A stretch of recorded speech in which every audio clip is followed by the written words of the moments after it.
Yes, hello guys, welcome to another video. Today we're going to be talking about termination without just cause. So as you can see, this is also part of the RSTP. So we'll be touching on this so that we can move on as quick as possible with the exam fast approaching. But also for new agents or agents who don't have an idea of this, so it's always good to listen to this. And actually, I always say when I do this thing is always to like refresh myself, or most of the things that I study, I try to also teach you people, and then I get idea of those things because it refreshes my brain. But anyway, today is going to be we're going to be talking about termination of contract without just cause and how does it affect a player or a club. So we're going to be looking at all those things then and explain it so that you can have a feel or an idea about it. Okay, so we will start by termination without just cause, and I will go through a little bit of as I always do, read few and explain to you people, read and explain to you people. But the ones that there are some that I'm not going to read. I'm just going to go straight into it so that at least we can catch up with time, because most of the time when you explain this, it takes a lot of time, and I'm always trying to cover a particular block of what I have prepared for you people so that I can finish it and don't bore you people with a lot of details. Just try to make people understand so that those preparing for the exams, they can use the content, and those also who are signing contracts or representing players can also use this for their situation. So anyway, let's go straight into it. So termination of contract without just cause. First, when you hear the name termination of contract or termination without just cause, this is under the RSTP. RSTP is Regulation and Status of Transfer of Players. So if we talk of termination, it means terminating a contract without reason to terminate. That's without just cause, which means anybody who does this, whether it's for sporting reason or it's for whatsoever reason, if you are breaching the contract without just cause, then you're entitled to pay a fine to the person you breached, which you did that to. So let's take, for example, if a club breached a contract, which means ended a contract for a player without reason, which is without just cause, then you're entitled to pay compensation to that player. And most of the time, the compensation are that huge. So, but there are various kind of termination of contract without just causes. So we're going to look into it and then run through it as quick as possible. So the first one is if a contract is terminated without just cause, the injured party is entitled to compensation. As I explained, simple. So here are the key principles. The positive interest principle. This means the injured party must be placed in financial positioning, which means when a club terminates your contract, if you are a player, they will have to place you in financial position. They will have been in if contract. No, okay, I just explained this rather than checking. So the contract, if they don't respect the contract, then they terminate your contract, then they will have to face punishment and financial. They will have to face a lot of punishment and also financial punishment, which means they will pay fine for you, but they can also be banned from registering players. So this is how severe it is. So let's look at how compensation. Let's say how is compensation calculated in this case. So first, scenario one: if the player is unemployed, compensation equals to residual value of contract. What does this mean? Which means let's take for example, if the club was paying you 5,000, if the club was paying you 5,000 before your contract was terminated, they will pay you the compensation worth that contract. So this means, let's take for example, if you had 2 years left in your contract worth 1 million, then when FIFA meets and when they actually make a decision for the club to pay, the contract will be worth that very amount. So that's the first scenario. Scenario two, if the player signs a new contract, let's take for example, the player signs a new contract. Now this is where it is a little bit technical. Step one, the calculation of residual of old contract. They'll calculate. They'll calculate the part of where your contract. Let's say if your contract was left 6 months, they'll calculate that part. and then they will try to deduct the value of your limits of the new contract, but they'll make it in a way that it's also that it still meets the requirement of your old contract. So there shouldn't be any unfair play there, if I may explain it. I don't want to go into book details, so that I want to explain it so that you can understand. So in our essence, what I'm just trying to say is whether a club cancel your contract or not, when they want to, if they cancel your contract, when they want to pay you, they will pay you every penny. There's nothing like, even if there's nothing like they are going to pay you a certain amount and don't pay you. They are going to meet the obligations of of the contract they signed earlier with you. So next, this compensation we're talking cannot be assigned to third party. Let's take, for example, this compensation cannot be, let's say Manchester United wanted to pay you, and then they had to pay you some compensation. Then they move it to an organization, a third party organization, that okay, you are going to get compensation from that organization, but it's under us. No, it doesn't work like that. They will pay you, not there's not any other third party involved. So this is how it goes. So and then now let's look at sporting. Let's look at also sanctions, sporting sanctions on protected period. So first of all, what is protected period? I think I explained already what protected period is. Protected period is when a player signs a contract before he turns 28 years. The protected period is 3 years. If he's already older than 28 years, the protected period is 2 years. So the example I gave last time when I explained this is a case of a player of Bruno Fernandes who plays for Manchester United. He signed a contract extension with Manchester United. I think if I'm not mistaken, August 2024. And within that contract, when he signed that contract, his protected period should have been 2 years because he was already 29 years old. So that's the idea of how protection period is. So protection period is a period that protects the player and the club, that you cannot breach a contract. It's a moment of stability, that if you breach the contract at that moment, you're going to pay more huge compensation. It's even more than when it's not in the protected period. Okay. Hello for everyone watching. Hello, I'm from Canada. Yes, hello from Canada. That's nice. Are you a FIFA agent or or you want to write as an agent? Hello, I'm from France. Yes, hello. Nice to meet you all online. So, what are you pro agents or trying to write the exam? So, I see 4 people. If you are still to mention where you are from and then leave a comment, or you can ask a question that we can go through it. But great, at least you people are here to listen. It's refreshing. But now let me continue so that at least I can give you what I'm trying to give you so that we have some time.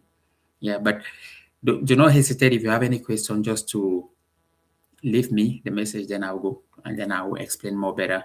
Or anything, if you see anything I'm explaining and you want to know more details, then I can touch on that also. But let's see. Okay, hi, I'm from South Africa. Yeah. Oh, hello from South Africa. Where in South Africa? Johannesburg or where? So, okay, but let me continue again.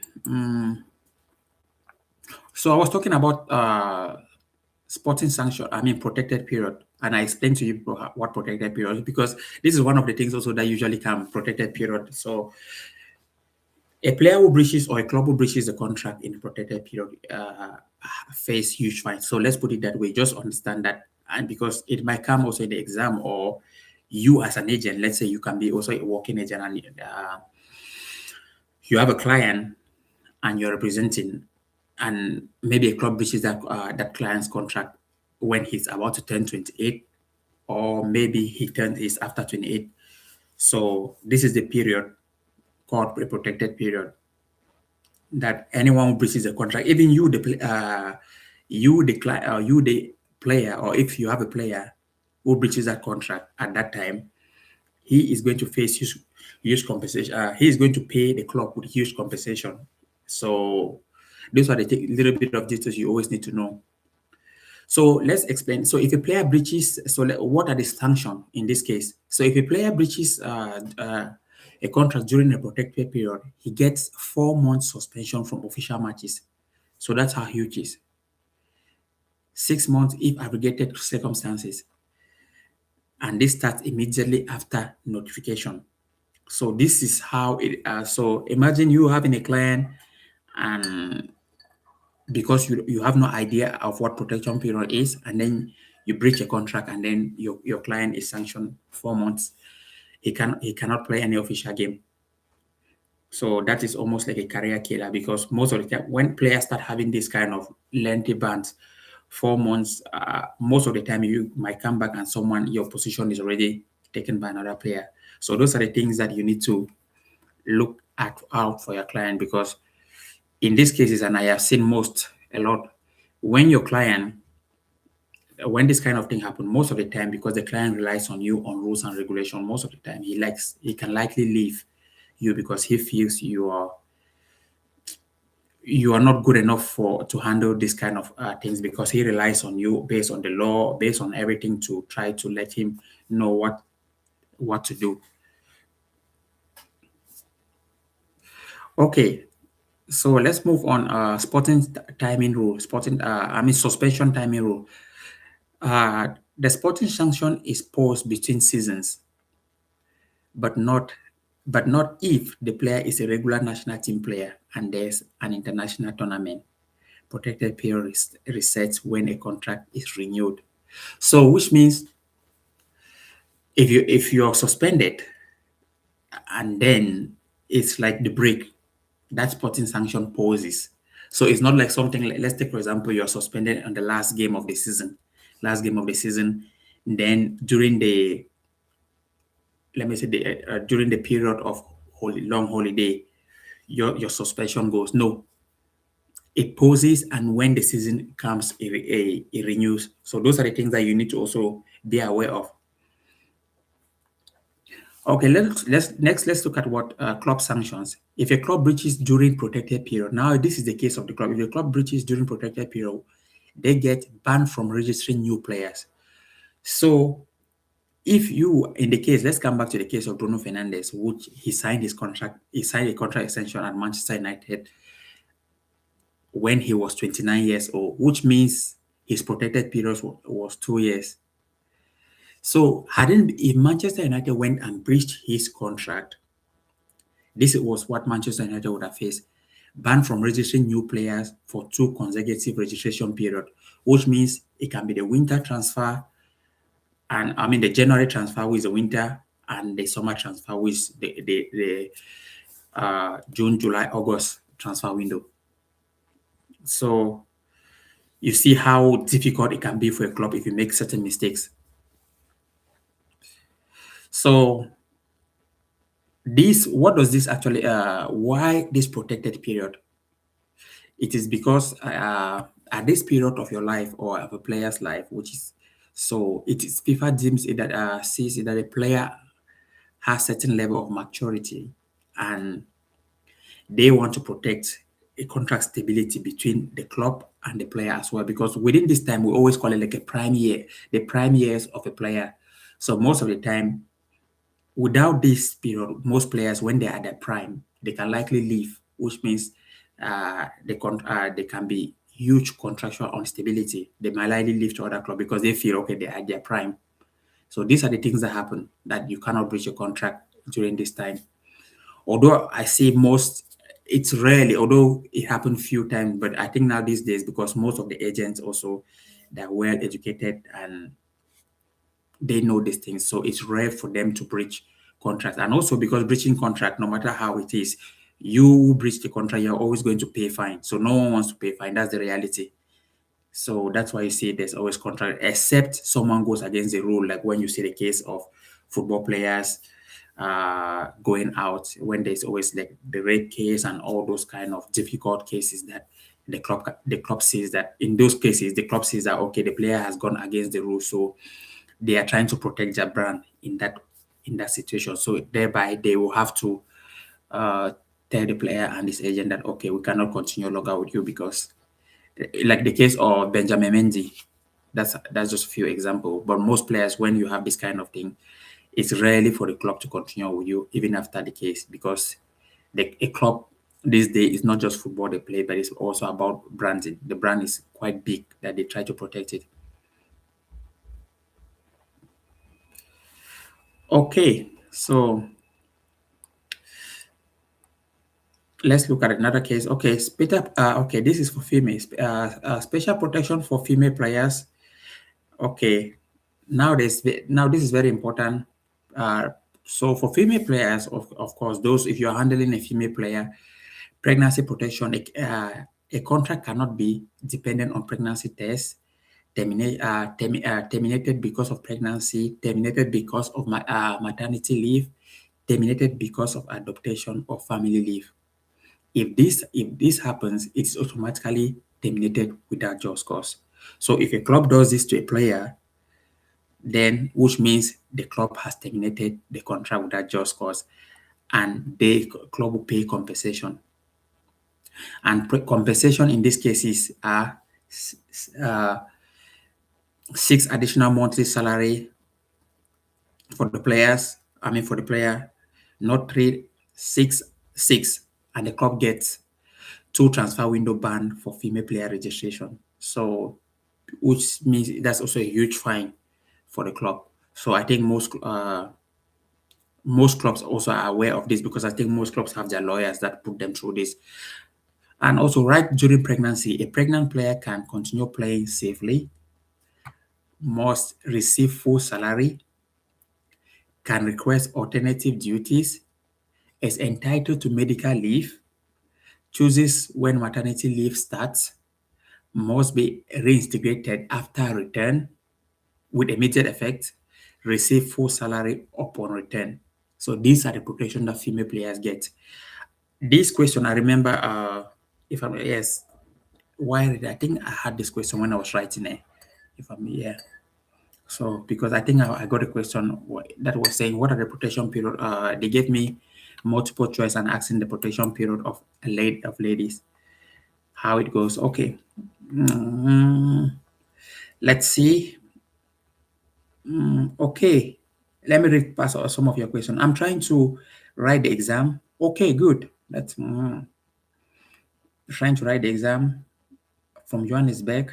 From Johannesburg. Okay, as Johannesburg from South Africa. Yeah, and then I'm still waiting for my status update till now. Okay, status update.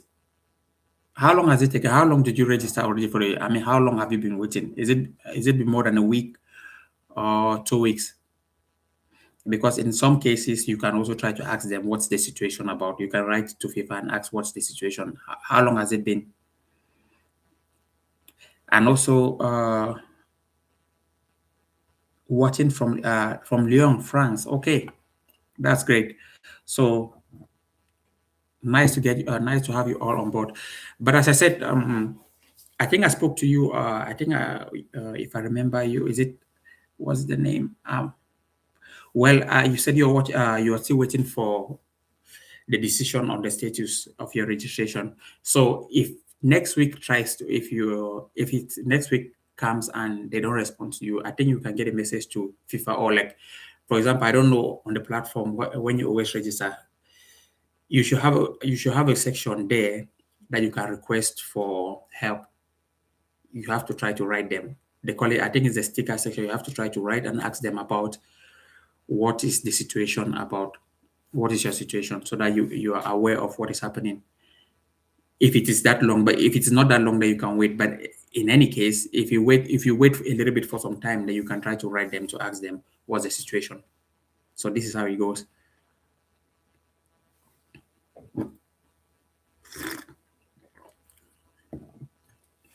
And just to ask, did anyone write the exam already before, or everyone here trying to write the exam? Is it your first time, or have you been reading, or what's the situation?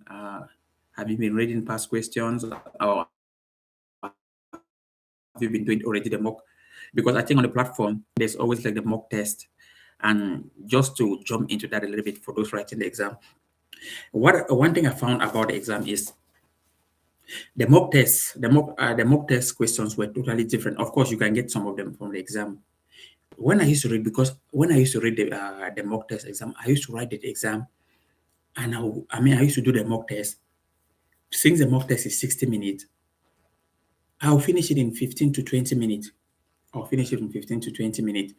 It was that easy. The mock test was that easy for me, but during the exam days, it was quite different because I remember because I had a question, I had a very lengthy question on the day I was writing the exam.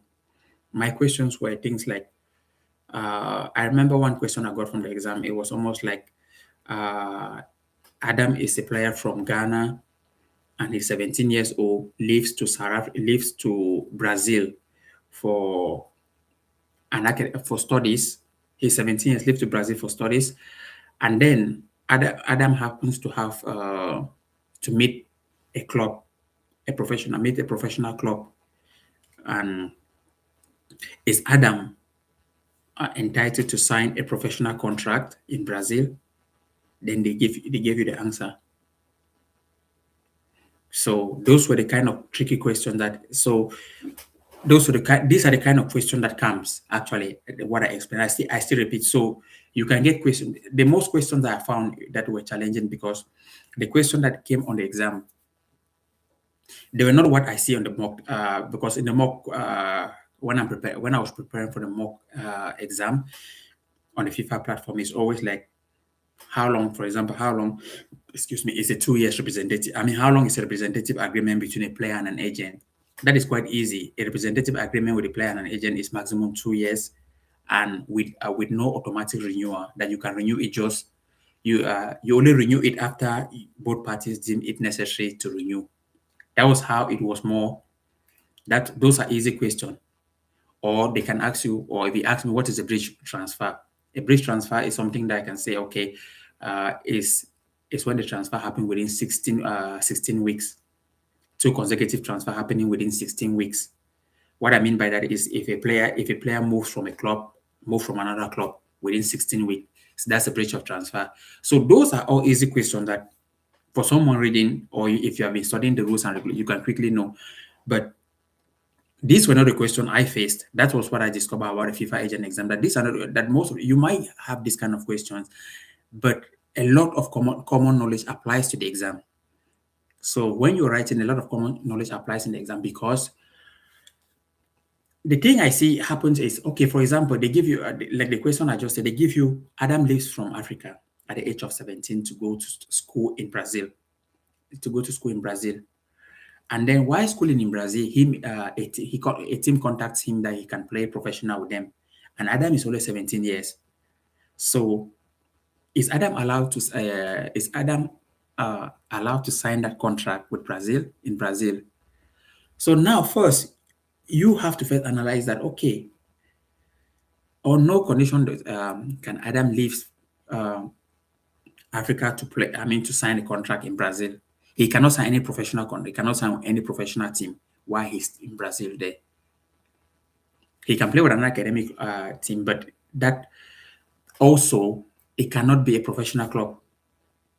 So the questions that they give you are things that makes you reason, that they try to put you in a scenario that if you are, let's say, they try to put you in a scenario that they try to picture your brain or pick your brains, that you should imagine that this can happen to your player. How do you react? These are the things. So these are normal situations that you will be faced, that you can come across. So the main thing is always to try to handle the question, think, and if you have not studied, if you have not read enough, then you cannot think. So that's why it's always good to prepare, because this you can have this kind of questions. And okay, let's try to round up because it's already 24 minutes I have been speaking. Okay. So let's talk Article 18B, third-party influence. But I think I'll just give you an idea about this. But before talking about Article 18, third-party influence, third party has been banned from football, and it has been banned. The reason third party has been banned, I think I'll give you a little bit of story. The case of Carlos Tevez, Mascherano, they moved to West Ham in 2006. From their country to West Ham, which is they are both Argentina, but they were being owned by third party. Third party means before they sign any contract, that other person has to be involved. So when they moved to West Ham, it was difficult for West Ham to do any deal with another club because of the third party. The third party had to be always contacted or had to influence the decision of the club. So let's take, for example, if Manchester United was involved to buy Carlos Tevez, which they were interested in him because he went on loan, but the third party had a say. Not only West Ham was involved in that deal, but the third party had a say. So in this case now, clubs saw it was difficult for FIFA to even see, is it the clubs who actually control the players or is actually someone from somewhere who owns the players, right? Because what used to happen in Brazil or South America or Africa most in those days is you have a player and what they do is they discover that that player doesn't have visibility, so they tell him that, okay, come, I have some money, some cash, I'm going to look for you an agent. I'm going to look after you, but you sign a contract with me. I'm going to look for you a good agent. And when I look for you an agent, then you can be under me. So since that player has nothing to lose, he has no money, he has to sign with someone. And when he signs now with that person, when he signs with that person who is probably, let me say, a little bit of a rich person, looks for him a club.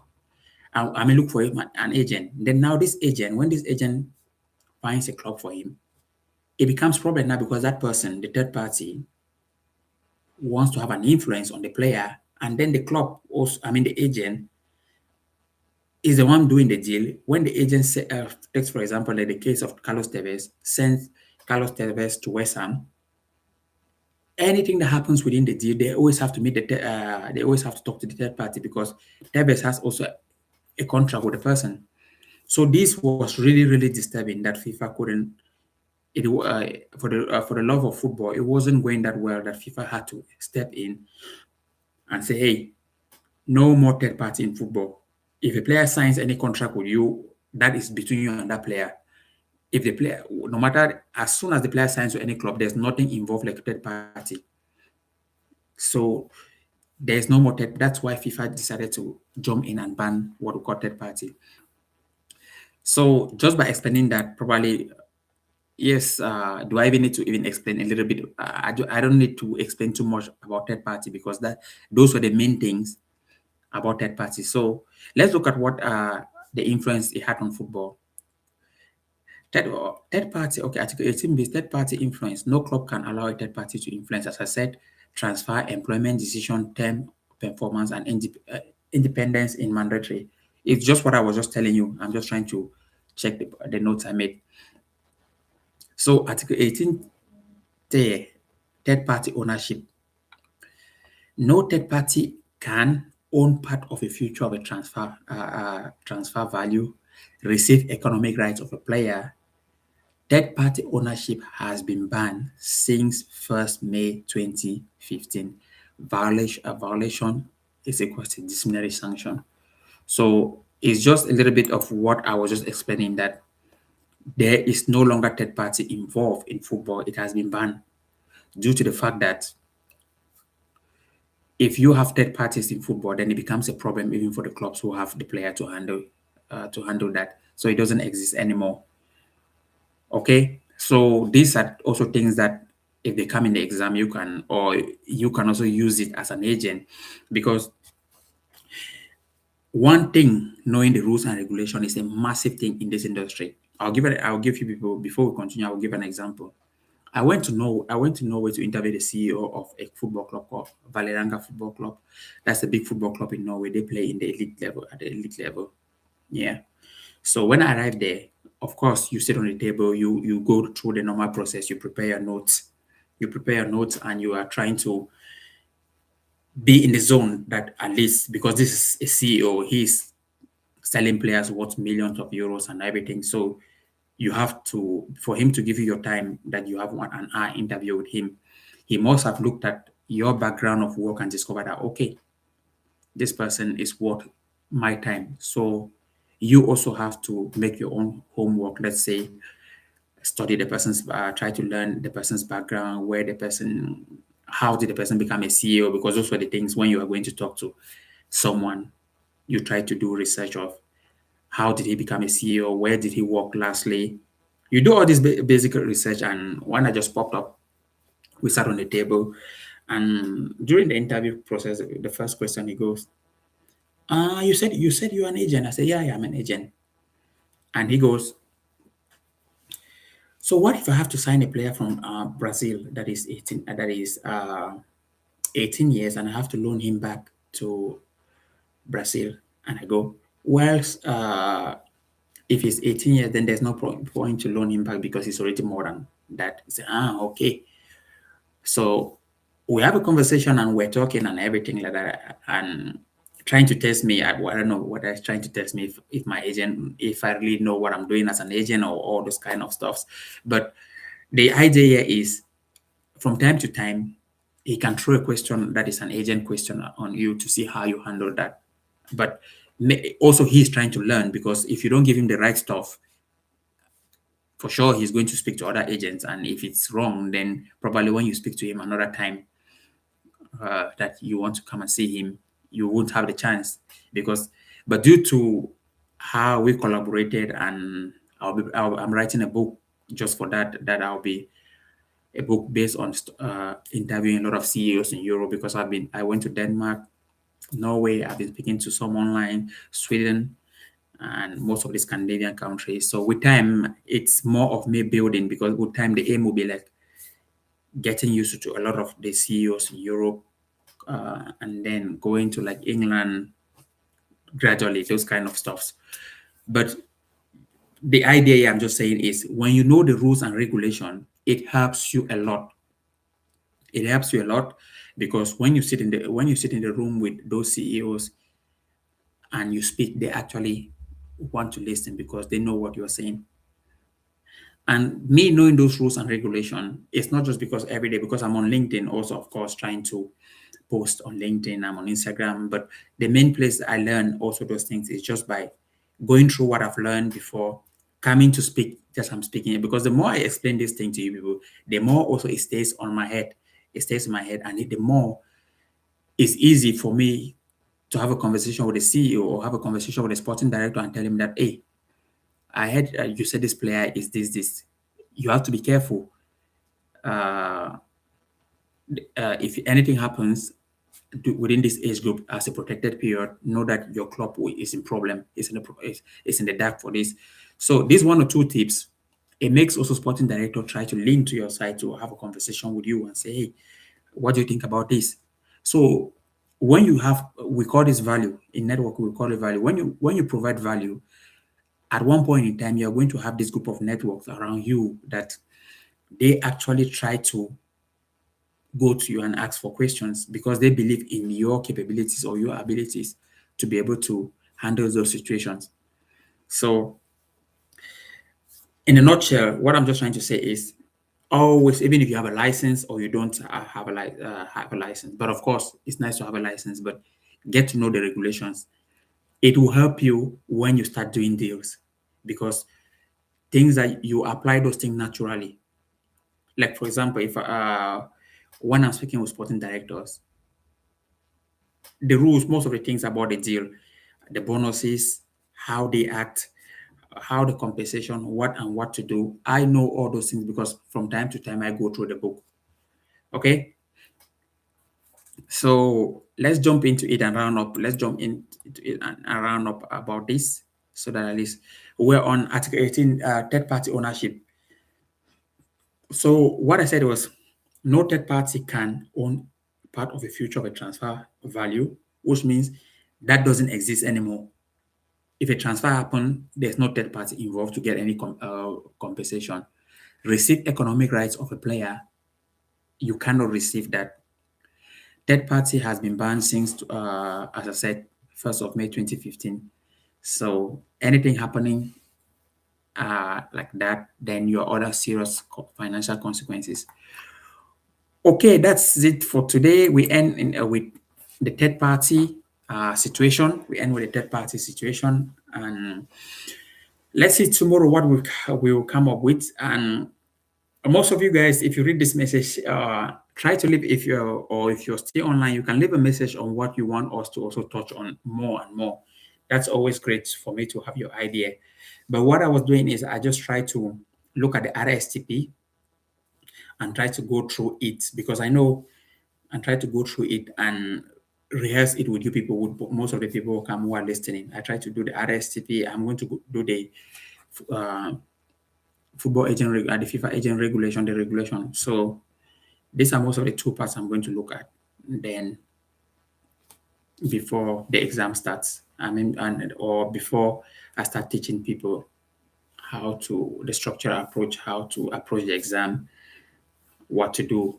As I said, the structure, how you enter, what to do, how you can use the book, the open book, to try to find an answer as quick as possible. How you can do that in 3 minutes, because there's a game I used to always play. How can you can do that in 3 minutes to pick an answer?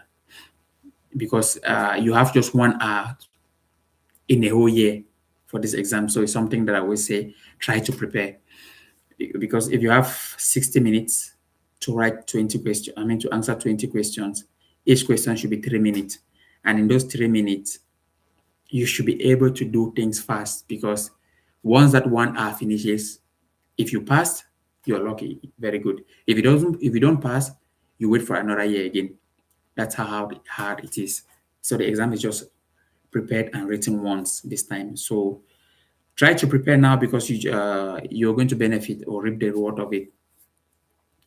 Okay, that's it for today's video. I hope there's some information for you guys here. And anyone who comes across the video, you can always leave a message and anything. And see you tomorrow, same time, 9:30. Come here, I'll be here, and bring your questions. If you have a question on anything RSTP, we can look at it together. Take care and have a nice time. See you and talk to you tomorrow. Bye for now. Cheers.